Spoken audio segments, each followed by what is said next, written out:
दोस्तों नमस्कार, स्वागत है आप सभी का एजुकेशन मंत्रा में। दोस्तों सुबह की वीडियो में आपको बहुत सारी जो इंपॉर्टेंट अपडेट्स हैं वो लगातार उपलब्ध करवाई जाती हैं। तो इसी क्रम में देखा जाए तो दोस्तों आज की डेट में भी बहुत सारी खबरें आ चुकी हैं। यूपीएसआई छोटी गलती से 6000 का भविष्य बर्बाद, और शिक्षक भर्ती प्रक्रिया बदलेगी और जल्द शासनादेश जारी होगा। बीओ की कटऑफ पर अड़ गए हैं छात्र, बीएड प्रवेश परीक्षा और 160 पदों पर जल्द शुरू होगी नई भर्ती। तो सारी अपडेट पर एक साथ डिस्कशन तो करेंगे, लेकिन इसके पहले जो हमारे छात्र एलटी ग्रेड शिक्षक भर्ती की प्रिपरेशन कर रहे हैं उनके लिए एक छोटी सी सूचना। दोस्तों आज हम बात करने वाले हैं उत्तर प्रदेश एलटी ग्रेड शिक्षक भर्ती की बेस्ट बुक के बारे में। अगर इस पुस्तक की हम बात करें तो ये पुस्तक सामान्य अध्ययन भाग 1 के लिए है, जिसमें बहुत सारे आपको क्वेश्चंस, लगभग 1800 से अधिक बहुविकल्पीय प्रश्न तथा पिछले ईयर के बहुत सारे प्रश्न पत्र भी हल करके दिए गए हैं। अगर इस पुस्तक की और खास बात करें तो इसमें हर एक टॉपिक से रिलेटेड बहुत सारा स्टडी मटेरियल और फिर इसके बाद बहुत सारे क्वेश्चंस और उनका प्रॉपर एक्सप्लेनेशन भी उपलब्ध करवाया गया है। ये पुस्तक आपको ऑनलाइन और ऑफलाइन दोनों मोड में अवेलेबल है। ऑनलाइन के लिए आप डिस्क्रिप्शन बॉक्स को चेक करें और दिए गए नंबरों पर कांटेक्ट भी कर सकते हैं अधिक विश्लेषण के लिए, और साथ ही साथ ऑफलाइन के लिए किसी भी नज़दीकी बुक स्टॉल पर कांटेक्ट कर सकते हैं। इतना ही नहीं, एलटी ग्रेड की विभिन्न विषयों की जो पुस्तकें हैं वो चक्षु पब्लिकेशन के द्वारा आप सभी को उपलब्ध करवाई गई हैं। इनकी प्रॉपर जो जानकारी है वो आप डिस्क्रिप्शन बॉक्स और नज़दीकी बुक स्टॉल से कर सकते हैं। दोस्तों सबसे बड़ा और सबसे जो लंबा इंतज़ार है यूपीएसआई छात्रों का वो खत्म हो चुका है, क्योंकि कल की डेट में यहाँ पर यूपीएसआई भर्ती का जो कट ऑफ है वो जारी कर दिया गया है। उत्तर कुंजी भी संशोधित तरीके से जारी कर दी गई है, और साथ ही साथ फिजिकल टेस्ट की जो डेट है, डॉक्यूमेंट वेरिफिकेशन की डेट, वो भी निर्धारित कर दी गई है। तो मतलब सारा दुख यहाँ से छात्रों का दूर हो गया, और लाखों लाख जो छात्र हैं उनका इंतज़ार भी समाप्त हो चुका है। 9,500 का चयन होगा। तो पूरी प्रक्रिया कैसे किस प्रकार रहने वाली है, एक छोटी सी देखते हैं अपडेट। तो देख सकते हैं दोस्तों, दरोगा भर्ती 9,534 पदों के लिए कट ऑफ जारी। शारीरिक दक्षता परीक्षा और अभिलेखों का सत्यापन 25 अप्रैल से होगा। प्रदेश में दरोगा के 9,534 पदों पर भर्ती के लिए अभिलेखों का सत्यापन और शारीरिक दक्षता परीक्षा 25 अप्रैल से होगी। कुल पदों के लगभग 4 गुना अभ्यर्थियों को बुलाया गया है। मतलब यहां पर लगभग 36,000 छात्रों को बुलाया गया है। बृहस्पतिवार को श्रेणीवार कट ऑफ भी जारी कर दिया गया। भर्ती परीक्षा पिछले साल 12 नवंबर से 2 दिसंबर के बीच हुई थी। तो प्रोन्नति बोर्ड के चेयरमैन राजकुमार विश्वकर्मा ने बताया है कि नागरिक पुलिस के 9,027, पीएसी के प्लाटून कमांडर 484 और द्वितीय अग्निशमन अधिकारी के 23 पदों पर भर्ती के लिए लिखित परीक्षा में 8,07,230 अभ्यर्थी शामिल हुए, और अब 36,170 अभ्यर्थियों को डीवीपीएसटी के लिए बुलाया गया है। शारीरिक दक्षता परीक्षा सभी जोनल मुख्यालयों के जिले की पुलिस लाइन में होगी, और इसके लिए अभ्यर्थियों को लखनऊ, कानपुर नगर, आगरा, बरेली, मेरठ, वाराणसी, प्रयागराज, गोरखपुर बुलाया गया है। तो डीवीपीएसटी के लिए श्रेणीवार जो कट ऑफ है वो जारी हो चुका है। सामान्य का लंबवत कट ऑफ है 302, और आर्थिक ईडब्ल्यूएस का 285 है, ओबीसी का 287 है, अनुसूचित जाति का 260 है, अनुसूचित जनजाति का 223 है, स्वतंत्रता संग्राम सेनानी 228, अन्य पिछड़ा वर्ग स्वतंत्रता संग्राम का 200 और 207, भूतपूर्व सैनिक का 236, 206, 200, 215, महिला का 278, 263, 233, इस प्रकार से जो कट ऑफ है वो निकल के आया है। तो देख रहे हैं दोस्तों, यहाँ पर ईडब्ल्यूएस कोटे का किस प्रकार से लाभ मिलता है, इसको आप मिला सकते हैं। ईडब्ल्यूएस का कट ऑफ कम जा रहा है ओबीसी से, एससी से गनीमत है कि ज्यादा जा रहा है, जबकि सामान्य का जो कट ऑफ है 302 है। तो कहाँ 302 और कहाँ 285, तो ये आरक्षण का कुल मिलाकर लाभ मिलता है, और ओबीसी का भी यहाँ पर 287 देख सकते हैं कट ऑफ। तो ये दोस्तों कुल मिलाकर आरक्षण का प्रभाव आपको इस स्क्रीन पर देखने के लिए मिल रहा है। दोस्तों देखा जाए तो हाईकोर्ट के आदेश के बाद से जो भर्तियों के कट ऑफ हैं वो जारी किए गए। तो इसी क्रम में यूपीपीएससी से अब बीईओ भर्ती का कटऑफ जारी हो, इसके लिए अड़ गए हैं अभ्यर्थी। छात्रों की मांग है कि अन्य परीक्षाओं के प्राप्तांक और कटऑफ जारी करे यूपीपीएससी। तो प्राप्तांक कटऑफ की जानकारी से बेहतर होती है तैयारी। देखिए, प्रतियोगी छात्रों का कहना है कि भर्ती परीक्षाओं के प्राप्तांक और कटऑफ अंक की जानकारी होने से आगामी परीक्षाओं की तैयारी बेहतर ढंग से होती है। अभ्यर्थी इस आधार पर अपना मूल्यांकन करते हैं कि परीक्षा में उन्हें कितने अंक मिले और कटऑफ अंक में कितने पीछे रह गए। इस आधार पर अभ्यर्थी अन्य परीक्षाओं के लिए खुद को बेहतर तरीके से तैयार कर सकते हैं और साथ ही साथ पारदर्शिता भी रहती है।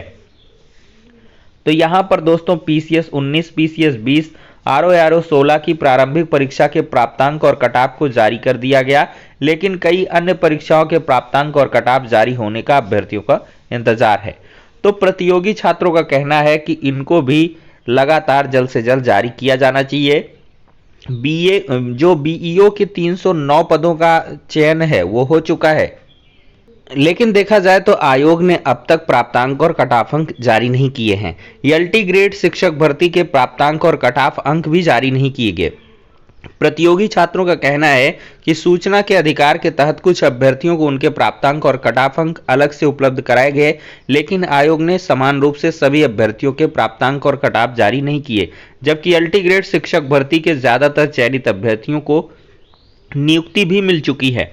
इसके अलावा आयोग ने पिछले दिनों प्रवक्ता राजकीय इंटर कॉलेज और प्रवक्ता राजकीय आश्रम पद्धति इंटर कॉलेज की भर्ती के लिए भी परीक्षा कराई, लेकिन अभ्यर्थियों को प्राप्तांक और कटऑफ अंक का इंतजार है।